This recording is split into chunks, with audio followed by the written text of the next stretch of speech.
Саламатсыздар ма оқушылар, 11 сынып алгебра оқулықтағы 4-9 есептің шығарылуын көрсетейін. Алдымен менің каналыма тіркелуді ұмытпаңыздар, олайса есебімізді бастаймыз. Интеграл таңбасы ішінде функцияны түрлендіріп, интегралды есептеңдер дейді. Енді мына жерде түрлендіру үшін мен мына формуласын астына жазып қойдым. Формула бойынша бізде мына жерден 2 болу үшін 6 мен 2-нің көбейтіндісі ғой. 6 мен 2-нің көбейтіндісі. Сондықтан оны былай істейміз. 6 интеграл пи бөлінген 8-ден 3 пи бөлінген 8-ге дейін, сонда формула бойынша синус 2 жақшаң ішінде альфаның орнында бізде пи бөлінген 8 минус x тұр. X. Тең болады, ары қарай 6 интеграл пи бөлінген 8-ден 3 пи бөлінген 8-ге дейін. Мына 2-ні жақшаң ішіне көбейтіп жіберсем, синус 2-ні пи бөлінген 8-ге көбейтсем, 2 қысқарады да, мынау пи бөлінген 4 болады. Минус 2x dx. Енді интеграл тапсам, бізде 6 тұра береді, көбейтілген. Мұның алдындағы сан кері сан түседі. Минус 2-ден 1. Және синустың интегралы бізде косинус, минус косинус болғанда, мұның алдына минус салам. Минус. Және косинус пи бөлінген 4 минус x. Минус x т жақша пи бөлінген 8-ден 3 пи бөлінген 8-ге дейін. Енді орнына мәндерін қоям. Мына жерді ықшамдап жіберсем, менде 3 қалады. Косинус пи бөлінген 4 минус 2 көбейтілген 3 пи бөлінген 8 минус жақша алайық. Косинус пи бөлінген 4 минус 2 көбейтілген пи бөлінген 8. Жақшаны жабайық. Тең болады есептесек 3. Так, косинус. Мына жерде мына екеуі қысқарады. Сонда 3 пи бөлінген 4, пи бөлінген 4-тен 3 пи бөлінген 4 алып тастасам, минус 2 пи бөлінген 4. Ол 2 мен 4 қысқарғанда минус пи бөлінген 2, ол косинус жоқ болғандықтан пи бөлінген 2-ге қалады. Минус косинус, мына 2 қысқарғанда 0 болады, мынау тең болады 3. Косинус пи бөлінген 2-нің мәні 0-ге тең, косинус 0-де 1-ге тең, сондықтан менде шығады минус 3 деген мән шығады. Ол есептің жауабы. Бұны шығару үшін астындағы формула бойынша ықшамдап аламыз.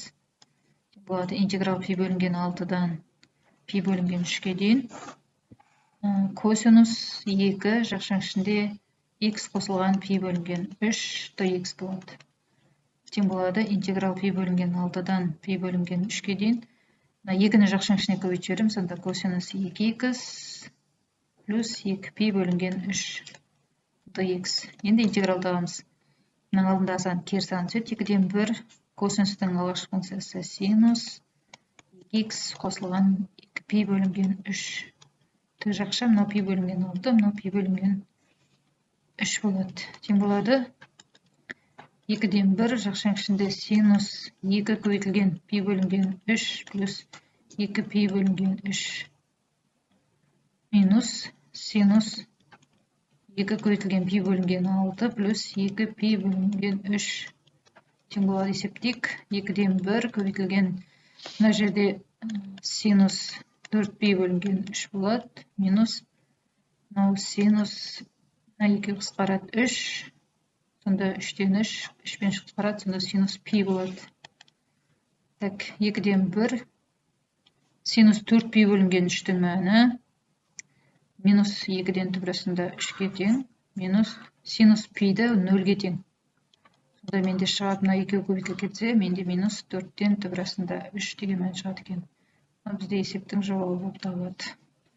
Келесі ары қарай. Үшіншісінде астындағы формула бойынша ықшамдап аламыз. Бірінші тең болады интеграл пи бөлінген 2-ден пиге дейін.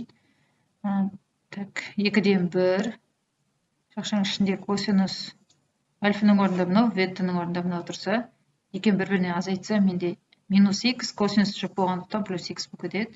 Минус косинус 2-ін қоссам 3x dx. Енді әрқайсысына интеграл табамын. 2-ден 1 косинустың интегралы бізде синус минус мынау 3-ден 1 синус 3x жақша минус пи бөлінген 2-ден пиге дейін тең болады. Орнына мәндерін қоямын.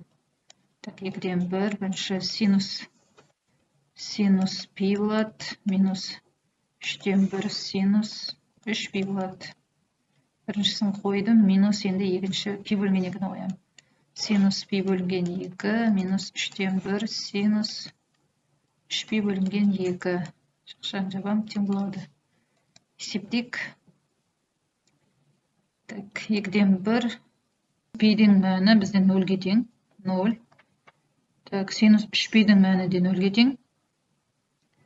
Минус синус пи бөлінген 2-нің мәні 1-ге тең. Минус 3-ден 1 көбейтілген синус 3-пи бөлінген 2-нің мәні минус 1-ге тең. Так, ары қарай 2-ден 1 тұра береді. Мына бізден 0 болып кетеді. Так, 0 минус мына жерде плюс 3-ден 1, 3-ден 3 қосқанда 3-ден 4. 3-ден 4. Сонда минус мына 2-мен қысқарып кеткенде минус 3-ден 2 деген мән шығады. Мына бізде есептің жауабы бар. Мынаны шығарайық. Косинустың формуласы, мына формуланы қолданамын. Сонда менде 2-ден 1 интеграл пи бөлінген 2-ден пиге дейін. Так, косинус айырмасы x плюс косинус қосындысы 3x. Так, dx, тағы да бұның интегралын тапсақ, синус x плюс 3-ден 1 синус 3x болады. Тең болады, жерде 2-ден 1 бар. Так, 2-ден 1 енді орнына мәндерін қойып, мына пи бөлінген 2, мына пи деп алайық. Бірінші синус пи плюс 3-ден 1 синус 3пи минус синус пи бөлінген 2 минус плюс 3-ден 1 синус 3пи бөлінген 2. Ары қарай есептейік. 2-ден 1 көбейтілген синус пидің мәні бізден 0-ге тең, синус 3пидің мәні де 0-ге тең, сондықтан минус. Ары қарай синус пи бөлінген 2-нің мәні 1-ге тең, плюс 3-ден 1 синус 3пи бөлінген 2-нің мәні минус 1-ге тең. Ары қарай есептесек, 2-ден 1 тұра береді. Мына жерде көбейтілген минус, мына жерде жақшаның ішіне 1 минус 3-ден 1, 2-ден 1 көбейтілген, мынаны 3-ден 3 десек, 3-ден 2, 3-ден 2, сонда менде мінекей қысқарады да, минус 3-ден 1 деген мән шығады.